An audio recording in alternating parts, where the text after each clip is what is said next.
人和人最大的不同是底层逻辑的不同。首先，你要先掌握了非凡的底层逻辑。底层逻辑能决定一个人的思维模型、行为特点、能力、结构，甚至能决定一个人的命运。底层逻辑就是事物运作的基本规律。巴菲特说，要想彻底了解这个世界，有一个好办法，先把本领域的事情研究透，挖出其中的底层逻辑。只要你能做到这一步，就很容易搞定其他领域的事。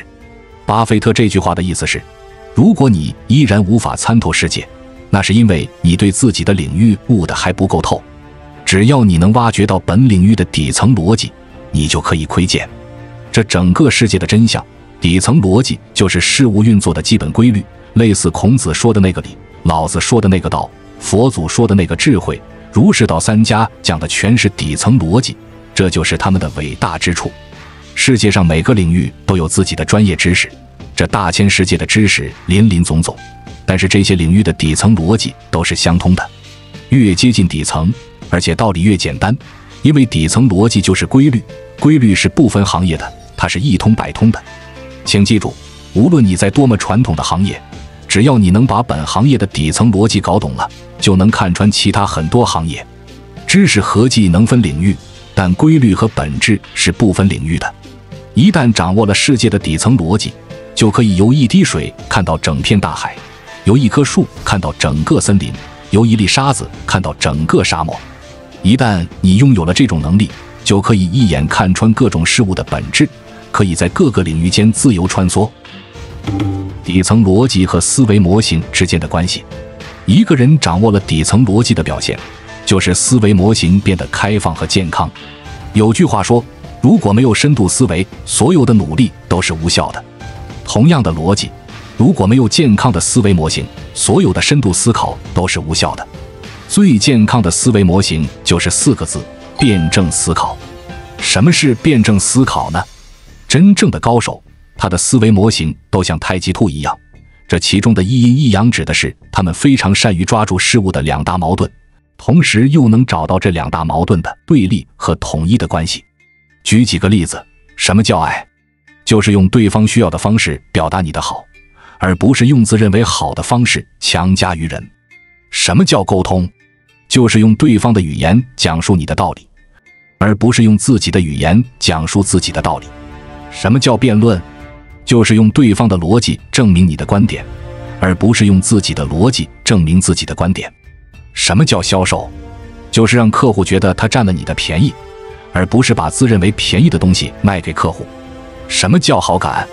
就是让别人觉得他在你眼中有多么优秀，而不是自己证明自己有多优秀。什么叫理解？就是用对方的立场看待自己的观点，而不是站在自己的立场强调自我感受。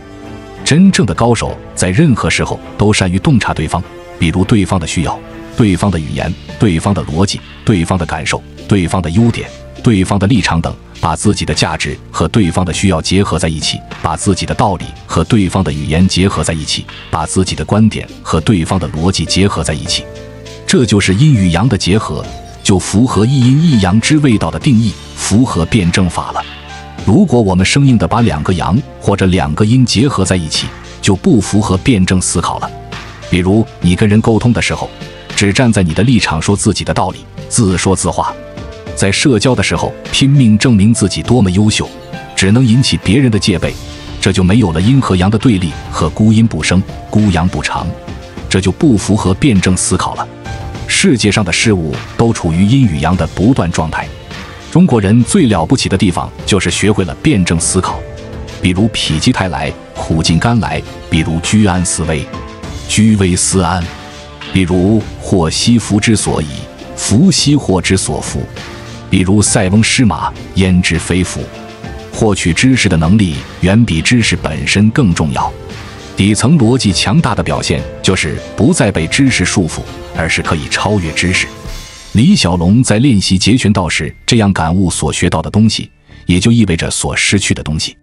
你所掌握的知识和技巧都应该被遗忘，学习很重要，但不要成为其奴隶，不要试图依靠外在的东西和技巧。只有消除了对知识和技能的依赖，你才可能成为知识和技能的主人，才能保持最佳的身心状态，虚空流动。帮助一个人的最好方式就是打开他的思维枷锁，突破他的认知枷锁，给他启示，让他自己找到答案，而不是直接告诉他答案。授人以鱼，不如授人以渔，直接给对方答案，相当于剥夺了对方思考的权利。一个人如果习惯于找别人真要答案，而不是自己思考答案，久而久之就会变成一个不会思考的人。凡是直接告诉你方法、技能、答案的老师、书籍、课堂都是平庸的。平庸的课堂是老师不断地给学生答案，让学生不用再思考。优秀的课堂是老师不断地问学生问题，让学生给老师答案，从而锻炼学生的独立思考能力。很多人懒得动脑去思考，总是企图从别人或外界那里找到方法，就像去求一把万能钥匙，让自己不用思考成长，躺着不动就能解决所有问题，这就是典型的找捷径偷懒。方法是认知提升到一定阶段之后自己悟出来的，是靠执行和实践逐渐摸索出来的。无论多么高明的老师或者成功人士，他们最多只能给你一个启示，真正的方法必须靠你自己去悟。我们要努力掌握更多知识和技能，但到最后我们一定要把这些都忘掉。金刚经里说，一切有为法如梦幻泡影，如露亦如电，应作如是观。意思是所有被写出来的方法都像梦幻泡影一样，并不是永远都会成，是可以随时破灭的。我们应该洞察它的本质，而不是执迷于方法本身，即不要执着于各种表象。我们要掌握本质和规律，也就是那个道。道德经开篇就说，道可道非常道，意思是没有能把成功的方法真正的表达出来。即便他很想表达，但是只要他表达出来了，那些方法就不成立了。而这些方法和技巧恰恰是我们大多数人每天都在追求的，唯有抓住底层规律，一切表象在你面前就像梦幻泡影，你对万事万物就会洞若观火。一个人要想变得非凡的3个步骤：第一步，承认自己的平凡；第二步，寻找内心的安静；第三步，发现自己的不凡。但是绝大多数人都过不了第一关，他们几乎个个自命不凡。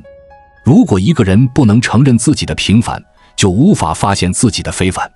同样的道理，父母要接纳孩子的平凡，才能发现孩子的非凡，这简直就是上帝造人最公平的逻辑。智慧的3层境界，第一层，发现别人的无知。世界上的芸芸众生，多是泛泛之辈，他们嬉笑怒骂，贪嗔痴念，执迷不悟，自以为是。要想发现大众的无知，需要对人性有深层次的觉察。第二层，发现自己的无知。发现别人的无知只是初等层次的智慧，发现自己的无知则需要相当程度的认知。承认自己的无知不仅需要更大的智慧，还需要巨大的勇气。一个人知道的越多，未知的世界就越大。这种人永远都把自己当成井底之蛙，每天都在仰望星空，期待能够突破自己的认知局限。正如苏格拉底所说，我唯一知道的就是我一无所知。第3层境界，跟无知和谐相处。发现别人和自己的无知确实是很大的智慧，但是这种智慧也是一个人最大的枷锁。能否冲破这道枷锁，是一个人能否幸福生活的关键。很多人到了这一步就恃才傲物，总想远离世俗。其实世界上最大的智慧不是发现无知，而是兼容无知。所谓兼容，就是随时降维，遇到任何人都能跟他畅通沟通，和谐相处。这就是大我无我。因为无我，才没有了我执，才远离了人间痛苦。2个途径看清世界真相。一个人要想看清世界的真相，只有2个途径：第一，足够聪明；第二，足够善良。当一个人足够聪明，他在面对大千世界时就能保持理智和冷静，就能透过各种信息看穿世界上的各种局，从而不被操控。当一个人足够善良，他在面对别人痛苦时就能感同身受，对弱者有着天然的同情，从而也能体验到真实的世界。2者的区别在于，聪明是一种天赋，是先天的，往往是我们无法改变的；善良是一种选择，是后天的，是我们随时可以做出的抉择，哪怕是一念之间，关键问题在于，善良其实比聪明更难。毕竟天赋与生俱来，对有些人来说是信手拈来的，而善良的选择需要抵抗各种诱惑。如果一不小心，你还可能被天赋所诱惑，从而影响到你做出的选择。世界上只有极少数天才有聪明这种天赋。作为一个普通人，我们看到真相的可靠路径就是通过善良临渊羡鱼，不如退而结网。如今钱越来越不好赚了，大家都在寻找出路。最令人痛心的是，我们宁可把精力都花在寻找新的捷径上，也不愿意花在提升自己上。我们宁可把聪明都花在玩新花样上，也不愿意花在改进产品服务的质量上。直播带货、社交、电商、短视频等都是在变着花样卖货，却很少有人愿意沉下心来做产品，更少有人愿意沉淀下来去学习。其实越是这样，马家越赚不到钱，这也是社会发展的必然。上帝为什么惩罚渔夫一直捕不到鱼？因为只有让他们彻底捕不到鱼的时候，他们才会退而结网。为什么大家现在越来越浮躁，又赚不到钱？因为之前的发展模式太野蛮了，都是那些没有文化、只有胆识的人在发财。猫吃到的鱼，从此对欣慰念念不忘。贼偷到了钱，自然就会滋长不劳而获的侥幸心理。如何获得最高的幸福感？一个人的实力结构如何设计才能获得最高的幸福感？认知最高，能力其次，财富再次，欲望最小，这是幸福感最高的结构组合。而绝大部分人的实力结构都搞反了，欲望最高，财富次之，能力再次之，认知最低，所以才痛苦无比，每天焦躁不堪。安慰一个人最好，有些时候安慰一个人最好的办法是告诉他，其实我比你还惨。千万不要一个劲地讲大道理，这只会让对方觉得自己真的很惨。当一个人来求安慰的时候，其实是在变相问你，我真的很惨吗？这时你只要让对方明白两件事：第一，活着就很不容易，你看身边哪个人不苦；第二，我的光鲜只是外表，我其实比你苦多了。这时他反而会释然了。如果你用同情的语气安慰他说，明天会好起来的，你也会跟大家一样好的，他只会更加伤心，因为这只能证明自己的失败，这就是人性。我可以很失败，但是我不能承认自己的失败。我要看到的是，大家其实都很失败，这样才会心安理得。原来世界上有那么多比自己还惨的人，我还有什么可以伤心的？我应该暗自庆幸才对。总之，不是每一个失败者都值得怜悯和同情，不是每一个失败者都愿意面对真相，他们宁可自欺欺人，生活在自我安慰里。免费的才是最贵的。互联网公司为什么要先烧钱做补贴？就是先让消费者占小便宜，等消费者离不开平台的时候，也就是垄断市场的时候，再让你加倍偿还。为什么很多产品亏本都卖？为什么免费的才是最贵的？为什么要利润后延？都是这个原因。我们所占的每一分便宜，总有一天会加倍偿还。同事之间、朋友之间、合作伙伴之间都遵循这个逻辑。做个好人，谁比你更了解你自己？淘宝知道你想买什么，微信知道你在聊什么，抖音知道你在看什么，美团知道你想吃什么，百度知道你在搜什么，滴滴知道你想去哪里。未来也许我们每个人都是透明的，每一天每一个行为全都被精准记录，你去了什么地方，做了什么事，结交了哪些人，一年收入有多少，缴纳了多少税，有没有不合法收入的，我们所有财富的来龙去脉都一清二楚。我们能做的就是做个好人，光明磊落，是每个人最好的通行证。洗脑和教育的区别，如果你去一个场合，那里充斥着令人激动的音乐，学员们个个手舞足蹈，嘴里喊着同样的口号，做着同样的动作，这些人都在进行身体上的狂欢，大脑就停止了思考，大脑被操控就是被洗脑。如果你去一个场合里面特别安静，除了对话之外也没有其他声音，人们个个都很安静，表情各异，这些人外表虽然冷静，但是大脑都在高速运转，每个人都在找自己的答案，自己在思考，就是在学习。洗脑的本质就是用肢体上的狂欢去代替大脑的懒惰，教育的本质就是让一切都停止下来，给大脑思考的空间。洗脑是通过各自干扰，不让大家思考。在我们进一步探索之前，别忘了关注才知道并点击小铃铛，我们将继续揭示更多关于金钱的真相，助你迅速实现财务自由。教育是通过彼此帮助启发大家思考，洗脑让人盲从，成为别人的工具；教育让人思考，成为自己的主人。赚钱和值钱的区别，会赚钱不如让自己更值钱。赚钱是外求的结果，值钱是内求的结果。赚钱是你求钱，值钱是钱求你。举个例子，大部分人每天都在砍柴，却从来不磨刀。砍柴就是外求，磨刀就是内求。富人和穷人有什么区别呢？富人至少花 80% 的精力去磨刀，然后只需要花 20% 的精力去砍柴。他们不鸣则已，一鸣惊人。而穷人基本上把 100% 的精力都用在了砍柴上。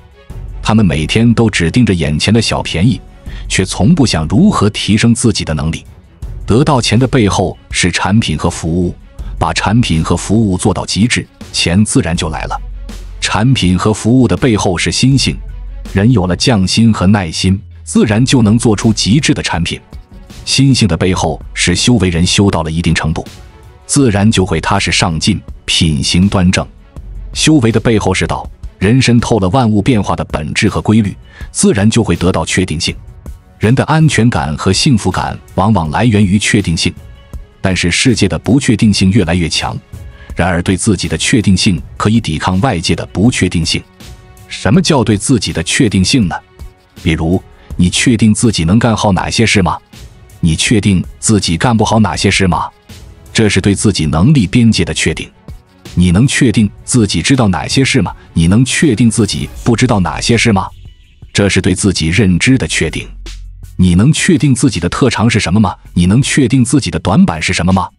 对自己天赋的确定。你能确定哪些才是你最想要的吗？这是对自己目标的确定。成为一个什么样的人吗？这是对自己定位的确定。你能确定自己现在处于什么阶段吗？自己当下状态的确定。你能确定自己适合跟什么样的人在一起吗？这是对自己性情的确定。他们对自己越确定，就越不用担心世界的不确定性，自欺欺人。很多人都在问，做一个好人或者凭良心做事到底能赚到钱吗？凡是发出这种疑问的人，基本上一直不太成功。其实人之所以不成功，往往是智慧的问题。然而太多人喜欢把智慧的问题归结到了良心上，这就是基本归因错误。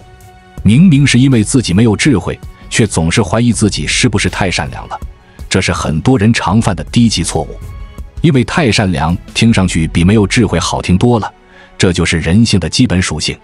哪怕是失败了，也要给自己找一个冠冕堂皇的理由，让自己看上去不至于那么失败。至少我还是一个善良的人，这就是自欺欺人。宁可去证明别人的成功是靠不择手段，也不愿意审视自己失败的真正原因。推己及人。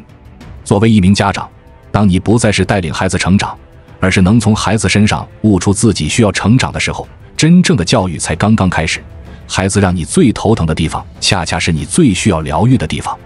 作为一名老师，当你不再告诉学生答案，而是激发学生思考，然后让学生告诉你答案的时候，真正的课堂才刚刚开始。切记，从来没有愚蠢的问题，只有愚蠢的回答。作为一个老板，当你不再为了自己赚钱，而是努力让员工过上好日子的时候，真正的管理才刚刚开始。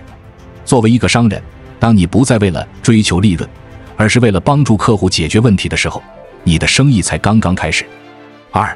中国生存的底层逻辑懂得人寥寥无几，人类文明史已经有5000年了，而中国是世界上唯一的能将自己的文明一脉传承下来的国家。这是因为中国有独特的生存逻辑，这个生存逻辑保证了中国文化，但是真正能够读懂这个逻辑的人寥寥无几。一旦彻底理解了这个文化，将这种文化应用在公司或家庭传承中，就能保证公司和家庭的薪火旺盛，永葆活力。先看几个例子。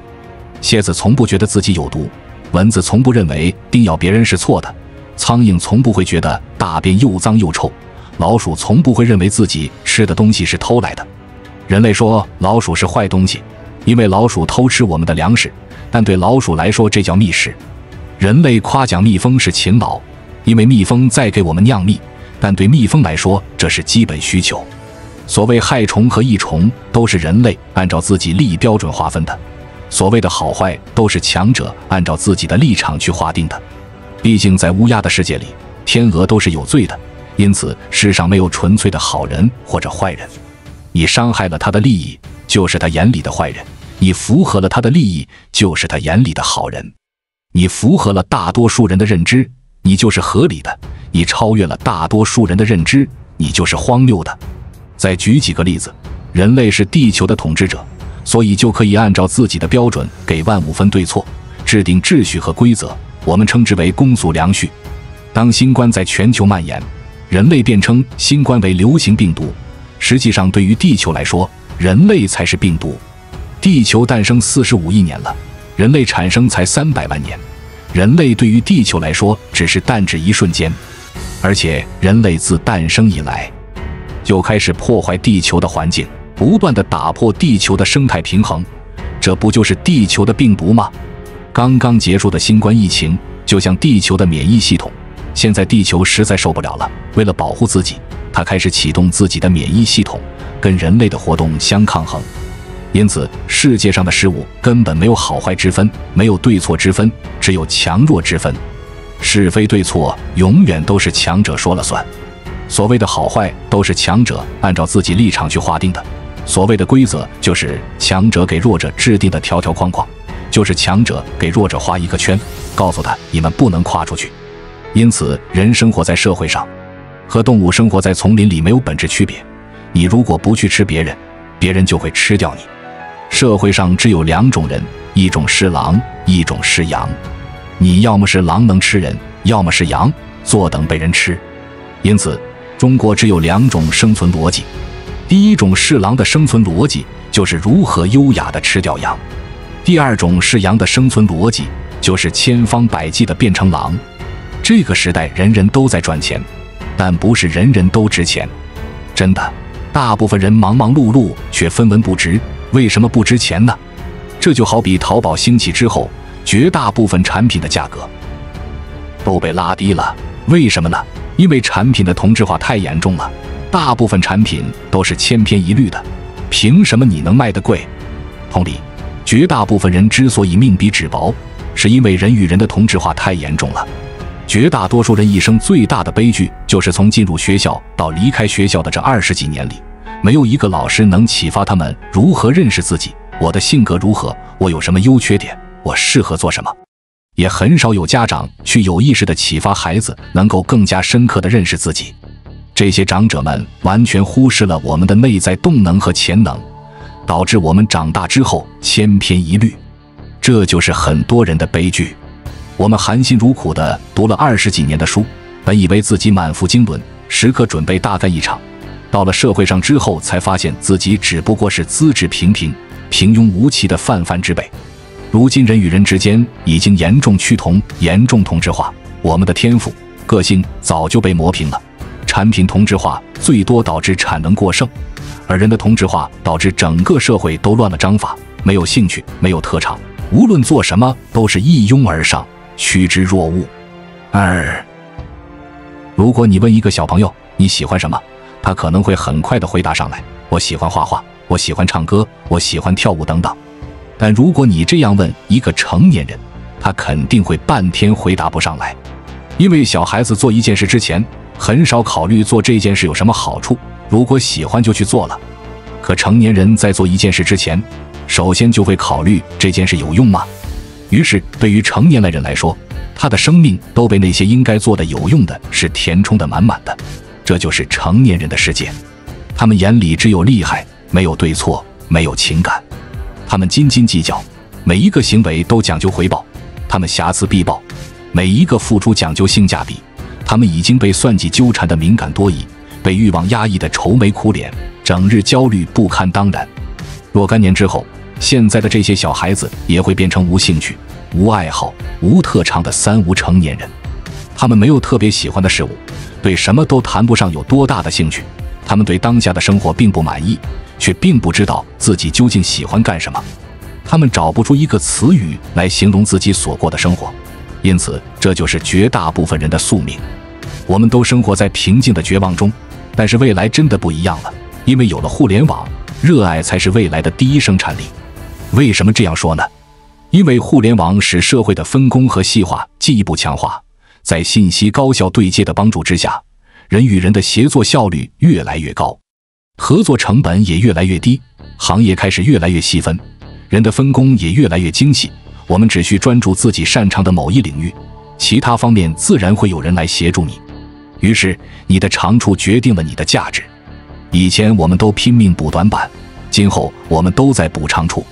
在未来的大生产里，你贡献的是你的长处，而你的短处可以隐藏起来。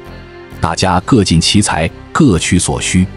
显然，在这种状态之下，你的热情才是你身上最重要的东西。你的热爱和兴趣决定了你终生为什么而奋斗，决定你所处的社会位置，乃至决定你人生的意义。3. 以前衡量一个人的价值是看他被打磨的成本是多少，不需要你又要多想法，只需要你很容易被管理和使用。这个时候人只不过是大机器上的一个零部件。而现在衡量一个人的价值是看他的个性和特长究竟有多出众，太需要你有自己想法了，甚至你要能超越框架的束缚，善于各种创新。而这种想法和创新靠什么？靠的是一个人的热爱。只有热爱，只有爱才能激发一个人的潜能。举个例子，即使李白如果做了官，他总有一天还是会辍学辱骂高丽，使他最终还是会浪荡江湖，因为他就是一个充满浪漫主义情怀的人。他的天赋和才能都在写诗上。你可能会说，爱好又不能当饭吃，人早晚还是会面对现实。是的，李白在唐朝只是一个流浪诗人，回到自己热情的写诗领域之后，他除了有名之外，一没钱，两没地位。可是现在不一样的，互联网的最大价值就是可以让你的兴趣转化成财富。李白如果生活在现在，是中国最大的 IP， 粉丝上亿，呼风唤雨，一年能赚多少钱不可估量。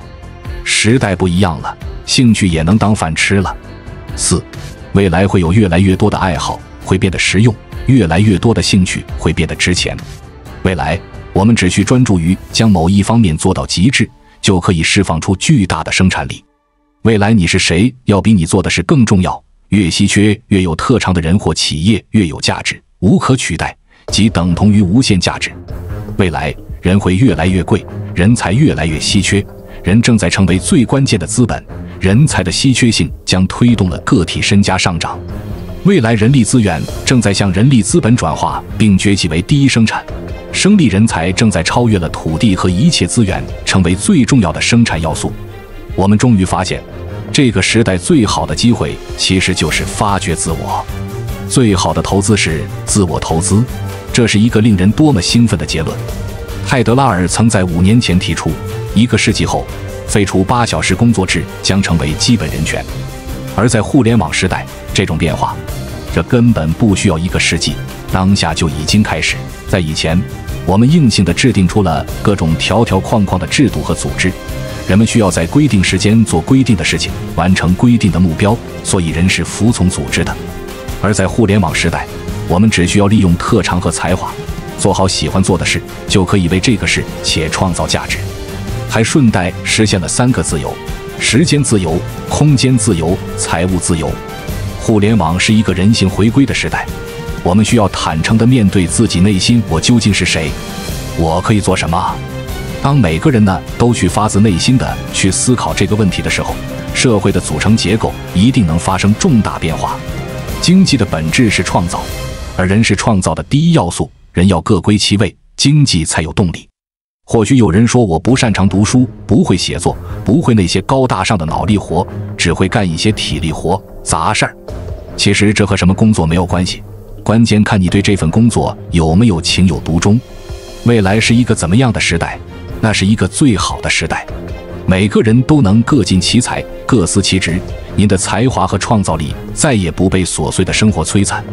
不管你是想劈柴喂马，面朝大海，还是想周游列国，世外桃源；不管你是想以悠悠岁月立一技之长，还是想宠辱不惊花开花落，都可以凭借兴趣和才华过上你所向往的生活，那也是一个最坏的时代。传统组织会在转型过程中遭受撕裂一般的剧痛，一部分人会因为适应不了这种变化而愤愤不平，他们会因为被沦落为泛泛之辈而倍感失落。